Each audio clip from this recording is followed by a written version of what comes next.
Merci. Au titre des non-inscrits, la parole est à Monsieur Gilbert Collard pour 5 minutes.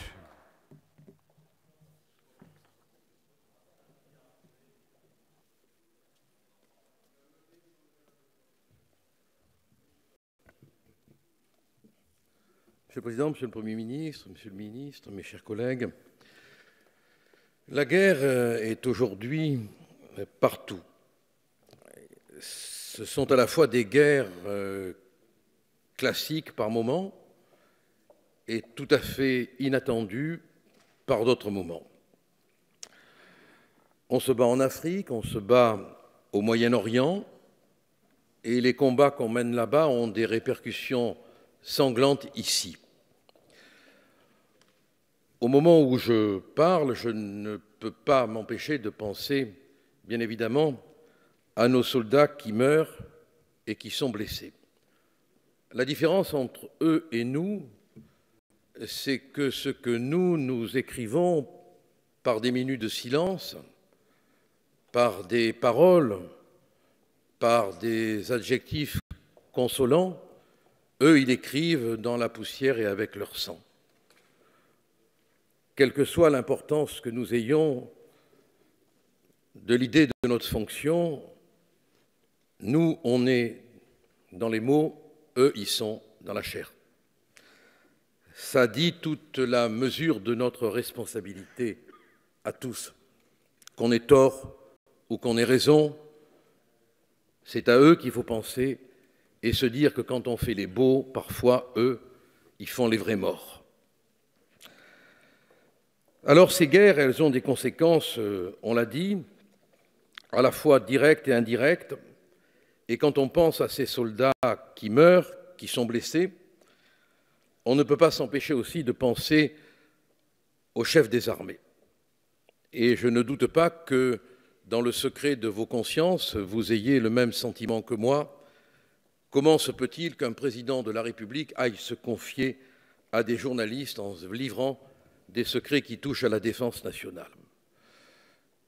Quel que soit le côté où l'on se trouve, on est obligé de se dire que c'est tout à fait inacceptable, pour ne pas en dire plus, surtout si on pense à celui qui attend la balle qui va le tuer ou la mine qui va le faire exploser. Tous, nous sommes d'accord pour mener une lutte sans merci contre le terrorisme. Tous. On peut déplorer, ça a été dit, et je me fais un devoir de le redire, que le Parlement ait été mis à l'écart de ces questions de guerre, où il devrait intervenir quand même dans une démocratie prioritairement. Mais ce n'est peut-être pas le plus important. Le plus important, c'est, si j'ai le temps dans les 3 minutes qui me restent, le fait que nous sommes dans l'ère des guerres à ondes de choc multiples. Ondes de choc multiples qu'on n'est peut-être pas encore capable d'analyser sur le sismographe de nos horreurs. Et peut-être n'a-t-on pas suffisamment appréhendé qu'on pouvait être aussi, nous, le jouet de ces forces qui, quelque part, par la manipulation, essayent aussi de nous instrumentaliser et de nous faire agir comme on ne le voudrait pas. Irak, Libye, Mali, Syrie, on est sous les ordres de qui? Est-ce qu'on peut jurer que le commandement américain ne nous fait pas faire un peu ce qu'il veut?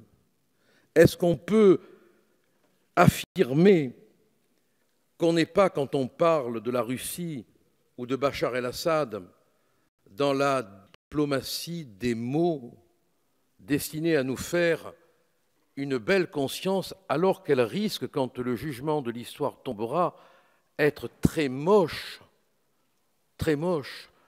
parce qu'on aura manqué de l'évidence, du pragmatisme évident. Depuis quand choisit-on dans l'horreur? Depuis quand? Dresde a été bombardée. Depuis quand peut-on choisir dans l'horreur, alors qu'on a maintenant le moyen de savoir que parmi ce qu'on appelle les rebelles, il y a l'incertitude de l'État islamique qui est présent, avec des ramifications cancéreuses qu'on ne contrôle pas. Et nous, on fait le choix de tourner le dos à la Russie parce qu'on est bien, parce qu'on a des principes, mais en même temps, on décore le prince d'Arabie saoudite. Entre les bons et les méchants, prenons garde qu'un jour l'histoire ne dise que pour faire les bons, on a été du côté des vrais brutes masqués. Merci, Monsieur Collard.